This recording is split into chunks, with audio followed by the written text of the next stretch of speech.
Osteotomy, it's a type of procedure, an operative procedure that we should always consider when giving patients options for the treatment of knee pain.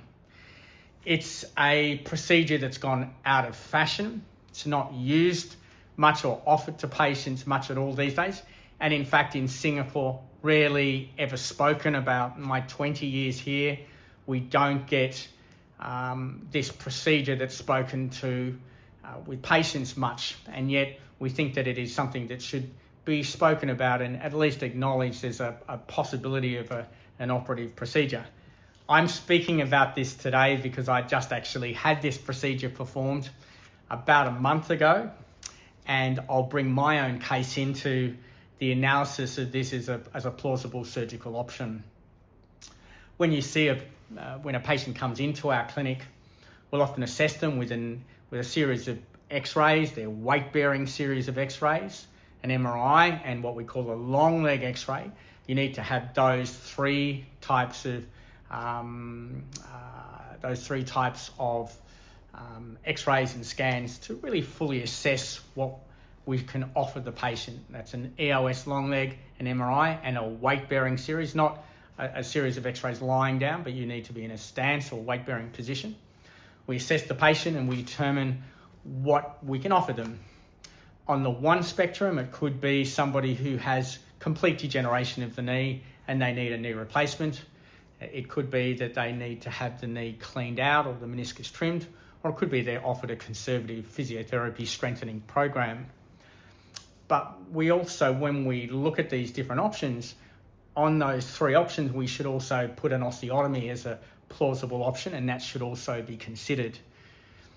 One of the reasons an osteotomy isn't often looked at as much these days is that it's technically a difficult operation to do. The way that it's done, and I'll speak about that in a moment, if not done in a specific way, the outcomes are not great. So you've got to be able to pick the right patient for it.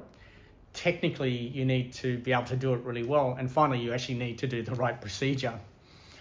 When we look at patients, and I'm a great example, I'm 56 years of age. I have full thickness articular degeneration through the insert of my knee joint. It's very much evident on plain X-rays. My pain came on not from an injury, but just from an increase in activity down on our property. And when you look at my X-ray, the inside of the knee joint was completely worn out. I didn't really even need to do the MRI, but the plain X-rays on the weight-bearing series really indicated that. I actually went through and had an osteotomy, and we'll speak about which one I had and so forth in a moment. But I fitted that particular demographic in doing it because I was I was 56, just above the 55-year-old age limit. So I was about the right age. I also didn't have the pain for much more than, it was about 3 or 4 weeks before I had the X-ray. You shouldn't go on and have pain for more than a year because they don't do very well with an osteotomy. Thirdly, my legs are somewhat bowed, which basically means that the weight-bearing line, where all the weight goes, is on the inside of my knee. And that's why my knee had pretty much worn out, because I was bow-legged. So the weight-bearing line went through the part that's damaged. So that's one of the criteria. If I had a weight-bearing line was on the outside of the knee, I wouldn't be a candidate. I also have a low BMI. I'm less than 30 on the BMI scale. Again, below the age of 55. And also my specific expectations are not to go back and play level 1 sport, rugby, netball, basketball, or distance running. And thus that makes me a good candidate for this procedure. So again, when we're looking at options for surgical approaches, the treatment of knee conditions, an osteotomy in my situation fitted me perfectly. And unfortunately, we don't see this offered a great deal, not only in Australia, but even in Singapore, because it's technically difficult, more difficult to do. And often, instead, in my situation here, I'd be offered a knee replacement when it starts to become too sore. The problem with a knee replacement, if I'm below the age of 60, the likelihood of failure or my life expectancy from a knee replacement is only going to be 10 years. That's not good enough, and then I have to have it done again. It'll take me a year to get over the knee replacement, and then I've got 9 years in the bank. So that's not good enough. If I was to have even a unicompartmental knee replacement, half a knee replacement, I'll get, again, only probably about 10 years as well. Again, not good enough. In my situation, trying to clean out the inside of the knee joint ain't going to work either, because I don't have anything left there. It's pretty much bone on bone. And even as I'm a physiotherapist, going through and strengthening it, the strengthening in some instances will help. I'm quite strong anyway. I have a low BMI, but it's bone on bone. The physiotherapy isn't going to make much of a difference either. So an osteotomy in my situation is definitely, without a doubt, the best long-term, option from a long-term perspective. But again, I won't be able to go back to the running and also those high-level type sports. I can ski and so forth, play sports with the kids, some low-grade sort of sport. So when we actually look at an osteotomy, again, another important aspect of it, it probably shouldn't be done in over 55-year-olds. However, I've got examples of patients who are as young as 16 years of age, so the growth plates have closed. We had one, and who ended up going through and having an osteotomy. One girl we had 3 partial meniscectomies, so that's where they put the cameras in on the inside of the knee joint. Before she was 16, 3 different surgeons in Singapore had chipped away the cartilage. Let's do another meniscectomy, another one. She had 3. And her knee at 16 years of age looked like my knee, worn out on the inside. Fortunate for her, she had a good outside compartment, lateral compartment, and additionally, she also had the weight-bearing line that went through the inside. So she was offered an osteotomy. 15 years down the track, and I follow her up every year, she still has no pain and good function. And so, again, we need to recognise this operation can be done even as young as 16 or 17 and up until 55 years of age. The next poignant question is, there's different sorts of osteotomies. Which is the best type? I had an osteotomy on the outside of the knee, the lateral side of the knee, where an incision was made and the 2 bones were brought together. And that's called a closing technique laterally and a high tibial osteotomy. So altogether, it's a high tibial osteotomy laterally with closing technique. The advantage of this technique is that the 2 bones are approximated. There's only a very small piece of a pin put in there, metalwork. So post-operatively, we don't get a lot of irritations with the metalwork because it's only really small. It doesn't have to be big because all we're doing is taking a wedge of bone out and then bringing the 2 bones together. The advantage of this also is, as I said, we can start putting weight on it as early as 2 weeks post-op, 10 kg of weight, and then every week thereafter another 10 kg, so about 40 kilograms of weight by the 6-week mark. And so it allows early mobilization. I can be on a bike post-operatively at 2 weeks post-op. And we don't get, we additionally don't get complications if it was done in a different sort of way. The other way that this is performed, the osteotomy, is what we call an opening technique. It's performed on the inside of the knee, and as the name suggests, there's a slice of bone. The bone is sawn, and the 2 bones are brought apart, which as the name suggests, the opening technique. And then there's some bone packed in there from another part of the body, usually the top of the ilium in the pelvis.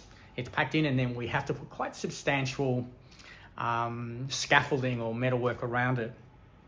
That's an opening technique. And the disadvantage of this technique is that at 3 months, a decent percentage will have non-union and complications. So without a doubt, the data suggests the lateral the lateral closing technique with a small pin on the outside is the choice of preference for this sort of surgery. And possibly it's why a lot of surgeons don't get good outcomes with this, because they're doing the wrong technique. So again, the technique I had of the closing technique laterally, it shows superiority in outcome. Once it also realised with this, goes without saying, it doesn't allow me to go back to level 1 sports or running.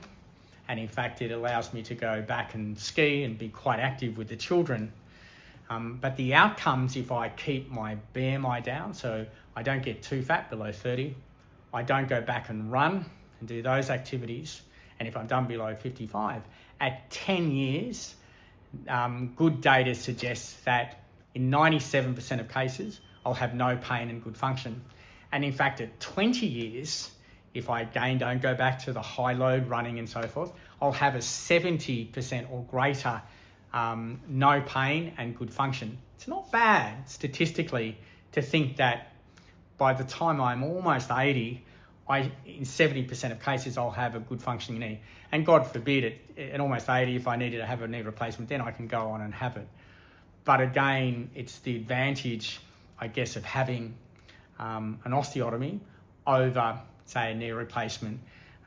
The time frame is much better in long-term outcome.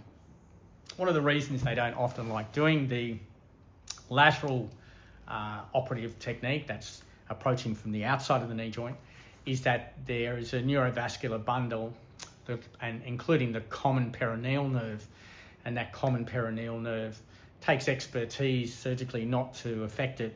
So that's why a lot of the surgeons prefer to go on the inside, even though the outcomes are worse because it's technically more difficult. However, the lateral technique is far superior in long-term outcome and less complications. So in short today, I really want to try and get patients to think and educate the patient population about having options when you speak to surgeons about surgical techniques.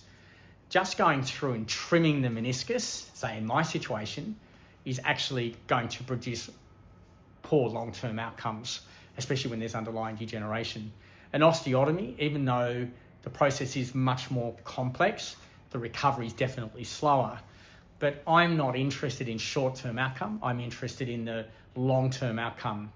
And I want to put myself personally or my patients in a situation when I see them in a supermarket in 10, 20 years' time, like I saw this young 16-year-old not long ago, I can look her in the eye and go, we made the right decision. Your knee is still functioning well. Okay, you've had to change some of your activities, but the long-term outcomes are far superior. So hopefully today this gives you a little bit more information about an option of a high tibial osteotomy that is worth talking to your surgeon about.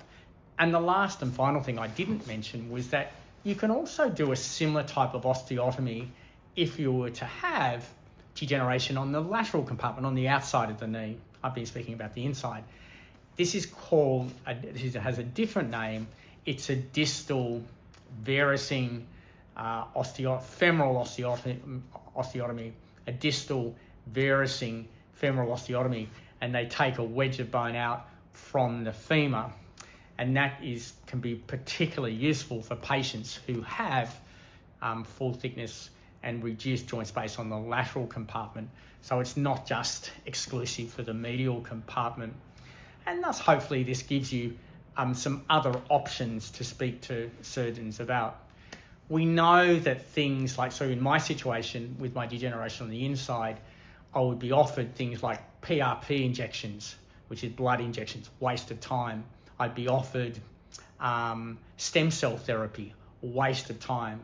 The hyaluronic acid or the Synvist injections, the lubricant, may give me some limited short-term benefit, but really what we want to be able to offer patients is long-term outcomes to be able to allow them to live pain-free.